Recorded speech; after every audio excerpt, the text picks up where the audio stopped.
Ele executa sua função, que é de comunicação, a transmissão de sinais por toda a sua extensão, dependendo dos sinais que recebe. Eu vou desenhar um neurônio. Deixa eu pegar uma cor melhor aqui. Acho que aqui dá. Vamos dizer, então, que tem um neurônio. Ele parece algo assim. No meio, você tem a soma, ou corpo celular. Isso é um núcleo, como o núcleo de qualquer célula. Em seguida, a soma, ou o corpo do neurônio. O neurônio tem essas pequenas coisas projetadas a partir dele que continuam se ramificando. Talvez se pareça com algo assim. Eu não quero gastar muito tempo desenhando o neurônio, mas você provavelmente já viu desenhos como esse antes.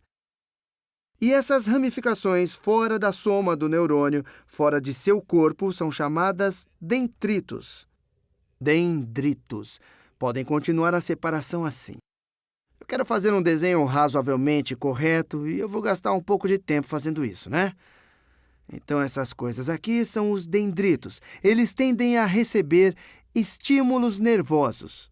Mas nada é para sempre no caso da biologia. Às vezes, diferentes partes de diferentes células executam outras funções, mas os dendritos são por onde o neurônio recebe o seu sinal. E vamos falar mais sobre o que isso significa, receber e transmitir um sinal. Falaremos disso nesse vídeo e provavelmente nos próximos. Aqui é onde ele recebe o sinal. Então, esse é o dendrito. Isso aqui é o soma. Soma significa corpo. Este é o corpo do neurônio. Aqui temos uma estrutura que você pode quase vê-la como uma cauda do neurônio. É o chamado axônio. Axônio.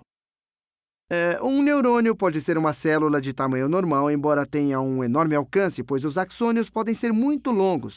Podem também ser curtos. Às vezes, no cérebro, você pode ter axônios muito pequenos, mas pode ter axônios que descem para a coluna vertebral ou que vão ao longo de um dos seus membros. Imagine se falássemos sobre um dos membros de um dinossauro. Então, um axônio pode se esticar por vários metros. Nem todos eles têm vários metros, mas poderiam ter. E isso realmente é uma grande distância que o sinal percorreu. Então, vou desenhar o axônio. O axônio se parece com algo assim. Esse neurônio termina no terminal axônico, onde ele pode, nos botões terminais, conectar-se a outros dendritos ou talvez a outros tipos de tecido, como o músculo, se sua característica for de dizer ao músculo para fazer alguma coisa. Então, no final do axônio, você tem os terminais axônicos aqui. É o melhor que eu posso desenhar, hein? Vamos aos nomes. Este é o axônio. Estes são os terminais axônicos. E, às vezes, você ouvirá a palavra colina. É o ponto onde o soma, ou o corpo do neurônio, conecta-se ao axônio, e é muitas vezes referido como colina do neurônio, e você pode visualizá-lo como uma massa disforme. Ele começa a formar o axônio. Em seguida, vamos falar sobre como os impulsos se propagam. Em grande parte, o que permite os impulsos se propagarem eficientemente são estas células isolantes em torno do axônio. Vamos falar sobre isso em detalhes e como essas células realmente trabalham. Mas é bom apenas ver as estruturas anatômicas primeiro. Estas são chamadas células de Schwann. Células de Schwann. As que estão cobrindo os axônios. Elas constituem a bainha de mielina. Então, essa cobertura, esse isolamento existe em intervalos diferentes ao redor do axônio. Ela é chamada de bainha de mielina. As células de Schwann constituem a bainha de mielina. Mielina.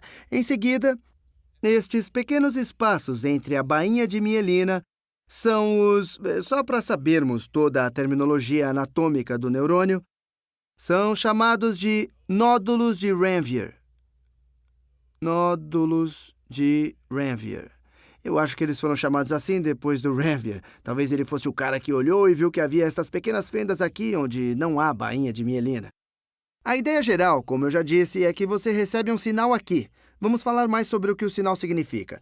E após receber esse sinal, na verdade, os sinais podem ser somados, e assim você pode ter um pequeno sinal aqui, outro sinal aqui, e então talvez você irá ter um sinal maior lá, e os efeitos combinados destes sinais ficam resumidos, e eles se propagam para a colina, e se eles estão longos o bastante, vão desencadear um potencial de ação no axônio.